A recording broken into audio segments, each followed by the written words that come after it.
What it is, YouTube, my name is Batman, and Call of Duty Ghosts has killed the UAV. And why am I the only one mourning about this? I mean, this was a staple of the Call of Duty series for 5 years and counting. The UAV has been a valuable part of our community. And this year they took it out back and put it in the wood chipper, and it's out there squealing, and I'm the only one who's gonna say anything? The Batman does not approve. And I think this is really incompetent on IW's part, and it makes me think they need to clean house in the IW studio, bring in all new talent, because these people are not problem solvers, and they do not have particularly creative ideas, and they don't have much finesse. They kind of just brutally remove entire systems that really only needed some minor tweaking. And I readily acknowledge that the previous UAV system did need some changes, because I've always said any half-intelligent player can use the UAV like a blackbird, and all it takes is one person's 3-kill streak to provide that near blackbird for 6 people. And what it basically did was cause Ghost to be a kind of staple perk that you had to run, because if you weren't running Ghost, you were shooting yourself in the foot. Because really, what are you supposed to do if every person on the other team basically knows your exact position? You can't rush, that's for sure, and if you camp, eventually you'll get outflanked because they know your exact position. Again, they could just toss C4 through the window or whatever. But Ghost still has a staple perk you have to run. Instead of Ghost, it's Dead Silence now. If you're not running Dead Silence, you're shooting yourself in the foot, because everyone has this built-in motion sensor. You really got to accept that in this game. And the new SATCOM system is so nerfed that realistically people can no longer put up a UAV. They last 30 seconds, they're on the ground, which obviously greatly increases the odds they get taken out before that 30 seconds is up. And you need at least 2 of them up for it to really provide any meaningful support to the team in the form of what used to be just a single UAV.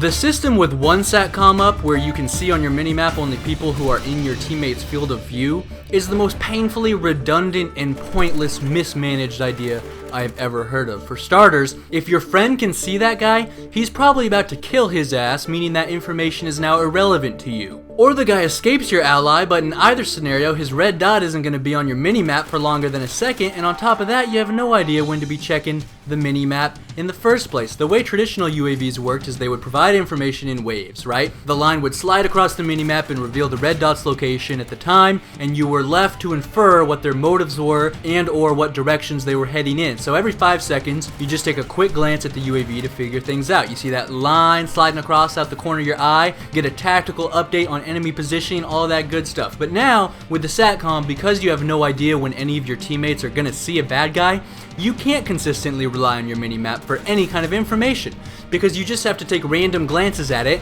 and hope there's some kind of information there. But again, because the action of seeing someone is so instantaneous, because the dot revealing the enemy's position is on your minimap so briefly, you have to get really lucky with when you decide to look at your minimap. The only way you could really figure out where the bad guys were consistently would be to stare at the motherfucker, but that'll get you killed most of the time. So one SATCOM by itself is useless. If you're running SATCOM, it's really a waste of a point streak. Now, granted, if you're running a party and you team up with one other guy and you both time the SATCOMs together and put them in safe places where the bad guys can't find them, then you could count on consistently putting up some actual actionable intel on that minimap. But that leaves all us lone wolves in the dark. I know I'm not the only lone wolf out there feeling screwed right now, and frankly, I bet that even most people running in parties still aren't going to be interested in dealing with the hassle factor of SATCOM timing and positioning. And even if they do, it still takes a lot more time than ever before. And I mean, think about it yourself. When you're playing, how often do you see an actual UAV on your minimap? I see one maybe every hour or so that I'm playing, but I do go solo, so maybe that is part of it. But regardless, the effect of this for parties and lone wolves is a dramatic reduction in the flow and pacing of matches. Now, the SATCOM system by itself isn't the cause of Ghost's flow problems, but it completely removes the one possible solution players might have had to work around the real flow problem, which are the maps, obviously. The maps are another area where I think IW was trying to address complaints that players had about Black Ops 2 maps, and they accomplished that, but in the process, they royally fucked up some other things. Again, I really think this is an incompetent studio that needs to reevaluate the creative problem-solving capabilities, or more notably, the lack thereof, of their team. And I'm going to do a more in-depth commentary about where and how Ghost maps went wrong, but suffice it to say they're too big, with too many nooks and crannies. And a common complaint, both of mine and one that I am seeing more and more from other people as everyone gets more acquainted with the game, is that it definitely seems like we're spending a lot more time walking around the map hoping to find bad guys than ever before in Call of Duty. And the maps are the underlying problem with that. But the tragedy is, a properly functioning UAV system, like the ones from every Call of Duty before this, would have totally solved the problem without having to touch the maps or cede any of IW's so-called accomplishments and or progress. Because if I could just get an idea of which general direction to walk in, that's all I need, baby. I don't need specific locations. I don't need to know what direction they're walking in. I just want to know where I should go to increase the chances of finding something to fucking kill. I play this game to kill people. Alright, newsflash. I want to kill things and then feel good about myself because I am better than the thing I just killed.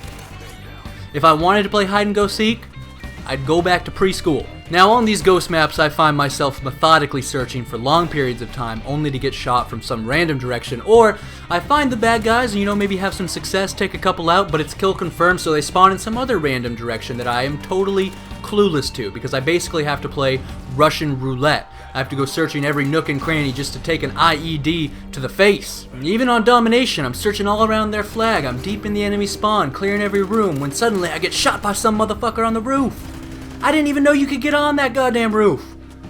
Now the UAV would have solved the biggest problem this game had besides its horrendous and game-breaking lag, which is the slow pace. And what's really annoying is that there were so many other better options available. Look, I'll prove how much smarter I am than the IW devs right now, okay? And they should hire me, but they can't afford me, so tough titty. I'm going to present you 3 alternative UAV nerfs that would have limited its somewhat obtuse power complex in previous Call of Duties, but also maintained its unanimously adored contribution to the overall pacing of the game. Option 1. The UAV only works for the person who calls it in. If I want to find bad guys, I have to earn the privilege myself. This will increase the pacing of the game without making off the grid a required perk. And if an enemy calls it in, it's not going to give his entire team a distinct and frustrating advantage over me, only that one guy, which is much more manageable than 6 others. Option 2. You break the minimap up into a grid. Boxes like graph paper from math class, right? When you call in the UAV, the boxes that have bad guys in them have a red tint. The more people in the area of that box, the deeper the shade of red is in that box. Now this would dramatically pick up the pace of the game without revealing people's exact position, thus affording them an opportunity to defend themselves fairly and requiring you with your UAV to think more strategically. Option 3, you simply make the UAV a higher point streak reward. It's a powerful device. Make it a 5 kill streak that lasts 45 seconds, a 7 kill streak for support class maybe.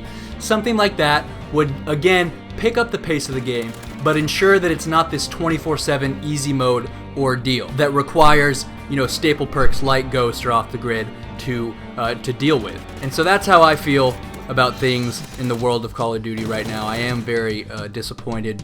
Really, the lag is a big problem, but the pacing itself, I feel like they really have encouraged camping in this new Call of Duty. Good example is, notice how much more powerful the IED is than traditional claymores. Traditional claymores, you had to set them down, and they only blew up in one direction. IED you can throw from a mile fucking away, alright, and it has a blast radius that guarantees you're not going to get away with it no matter what angle it's set at. Whatever, people. It's dark times in the world of Call of Duty right now, but please remember to rate. This is Batman, signing out.